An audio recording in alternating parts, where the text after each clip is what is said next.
Welcome back. Welcome to Let's Talk Nutrition, wherever and however you may be listening or watching the show, and whatever you may be doing. Talking about tips for meat eaters. Although I'm not a meat eater, I think that you can eat meat greener, in a greener way. And if you go to an environmental working group, they share with you all kinds of information about how to do that, and I'm doing that with you now. If you go to eatwellguide.org, eatwellguide.org, or eatwild.com, they will list for you stores that sell greener pasteurized raised meat, pasture-raised meat, greener meat, if you will. That's eatwellguide.org or eatwild.com. There you'll find a store close to you that sells greener, pasture-raised meat. No antibiotics or hormones, certified organic, humane certifications on it, no nitrites, low sodium. I was mentioning seafood. Air-freighted fish and most farm-raised salmon, not a good idea. If you go to Monterey Bay Aquarium, find their website, the Monterey Bay Aquarium. They will list the most sustainable seafood choices. Monterey's beautiful. Been there several times. I love Monterey, California. I could live in Monterey. The Monterey Bay Aquarium. Go to their website. So if you're going to eat meat, do it in a healthy, greener way. And you might want to get the EWG's Meat Eater's Guide to Climate Change Plus Health. It's a free guide. You'll find it at their website. Also, when you buy meat, buy the right portions. Do you know that 20% of meat's greenhouse gas emissions is caused by uneaten meat? So buy the right portion. And I would also encourage you to eat lower fat dairy products. You want to choose cream cheese or part skim or fresh mozzarella, Gouda, feta, Munster, cottage cheese, and non-fat yogurt. Choose organic when possible. I don't eat dairy, but if you're going to do it, do that. I do not subscribe, I do not promote, I do not endorse, I do not encourage people to be eating butter left and right, whole milk by the gallons, and I'm sorry, I just can't, I can't say that on the air. It would bother me because I know the literature, I know the science. A high-fat diet is not a good idea. Just not. I'm just saying. Here's how to get in touch.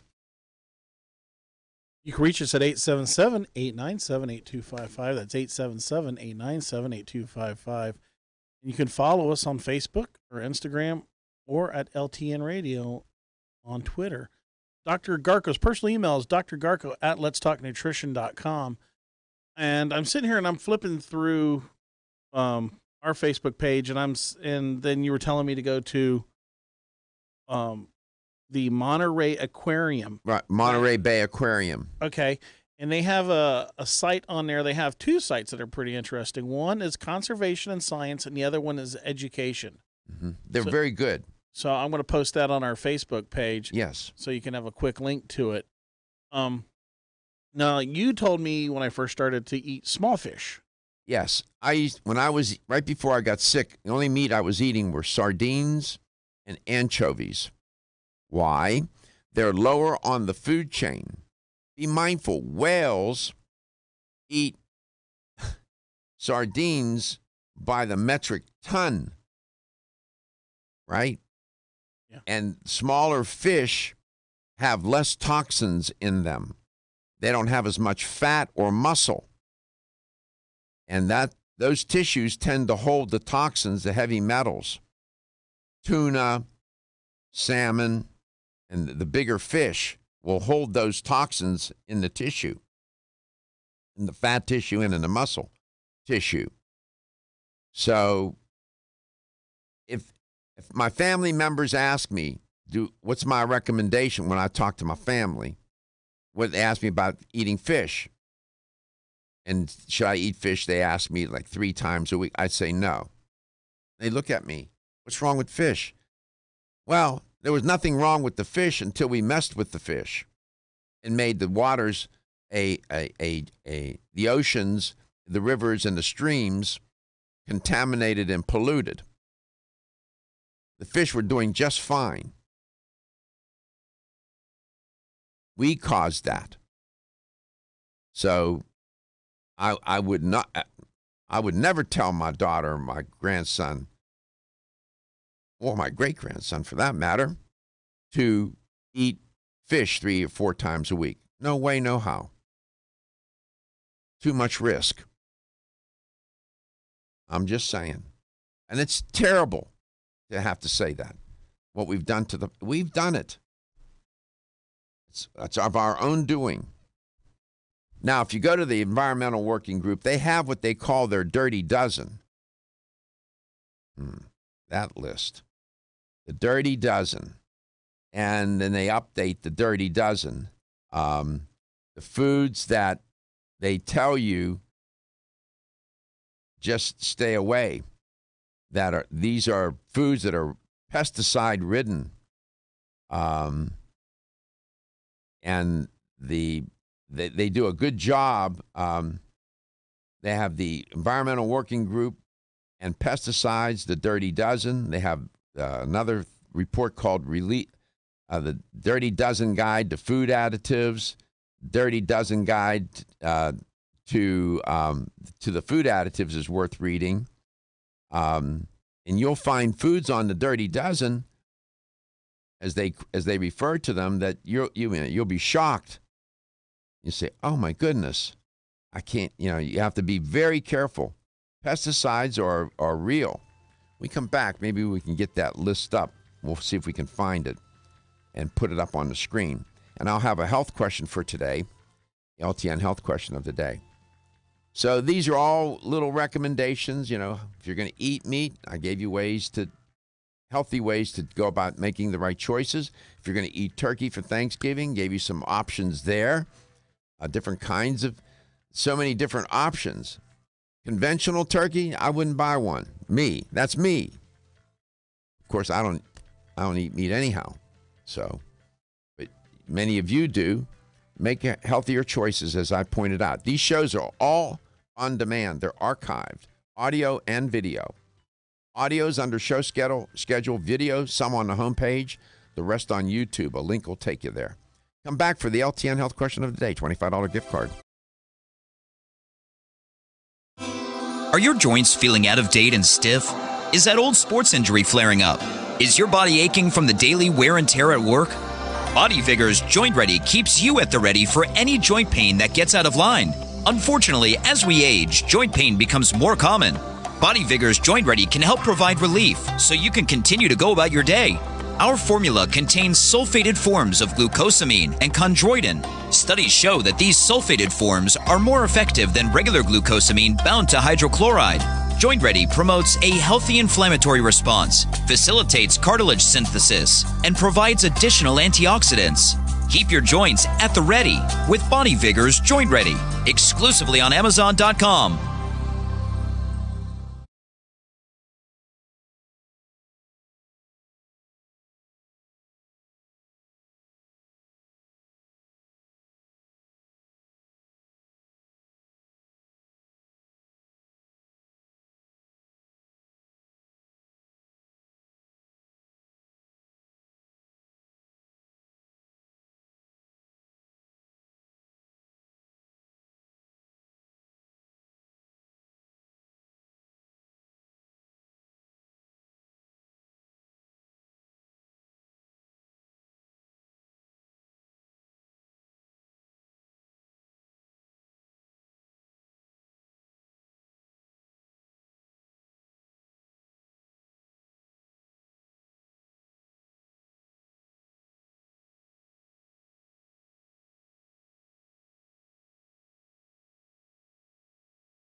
Health question of the day. I've been referencing the Environmental Working Group, and they did an analysis of pesticide residue in the U.S. Department of Agriculture and Food and Drug Administration rankings of pesticides, or looking at pesticides as outlined by those departments. And so what the EWG did was to rank fresh produce items according to pesticide residue. Now, they started off initially with what they called the Dirty Dozen. Then they had the Dirty Dozen Plus, and now they have analyzed, they've done pesticide tests for 48 or about 50 or 51 popular produce items, domestic and imported versions of 2 items. For example, blueberries, green beans, and snap peas showed different results. So they've ranked those domestic and imported items separately. But nevertheless, they have a guide that they have 51 different foods on there that they rank from worst to best in terms of pesticide residue. Here's the question. Which of the following foods had the worst ranking for pesticide residue? Which of the following? A, strawberries. B, spinach. C, nectarines. Or D, apples. Which of the following had the worst ranking for pesticide residues? Maybe I should put A for apples first. Apples, strawberries, spinach, or nectarines. Which one of those had the worst ranking for pesticide residue? Apples, strawberries, spinach, or nectarines? What do you think? Here's a number, $25 gift card if you get the right answer. 877-897-8255. That's 877-897-8255. And you can win that $25 gift card. We've been doing that for 12 years. I'll make it a little easier. I'll just give you 3 choices. Apples, strawberries, or spinach. There you go. That's a little. Now you have a 33% chance of getting it right if you guess. Which one of those has the worst ranking for pesticide residue? I scrolled down to the bottom of their list, and on item 51, they ranked sweet corn as having the best ranking for pesticide residue, had the least amount of pesticides. In front of that was avocados at 50. Pineapples were before that, cabbage at 48, onions at 47, sweet peas frozen, pretty good pesticide residue ranking. Papayas did well, asparagus did well. Mangoes were at 43. Now, they had pesticide residues, but they were more toward the better end of it. I'm looking for the worst one. Which one had the worst pesticide residue ranking? Apples, strawberries, or spinach? 877-897-8255. That's 877-897-8255. It's kind of hiddenly obvious. Hiddenly obvious. I know. I'll give you a hint. Here in Florida, there's a place called Plant City, and every year they have a festival. And the festival has the name of the food item that's how they call the festival. That's how they entitle the festival. Is it apples, strawberries, or spinach? You know, we're put in such a difficult position as consumers. What's a person to do anyway? You got all these chemicals, thousands and thousands of chemicals that are dumped into the food chain, the soil, the water, the air, gets into the food chain, gets into the animals, the plants that we consume. And to say that it doesn't make a difference is foolish. The evidence is overwhelming. Many of these chemicals cause cancer. And people wake up one day and they have cancer and say, where did I get that from? Nobody in my family had it. Well, most cancers are environmentally caused. Let's go to Anthony in St. Petersburg, Florida. Anthony, welcome to Let's Talk Nutrition. How are you, Anthony? How you doing? I'm good. Great. I'm good, man. Which of the following had the worst pesticide ranking? Apples, strawberries, or spinach? I would have to say strawberries. Yeah, you're absolutely right. And that's one of my favorite. It's one of my favorite fruits, man. I love strawberries. Right. By the way, spinach is number 2.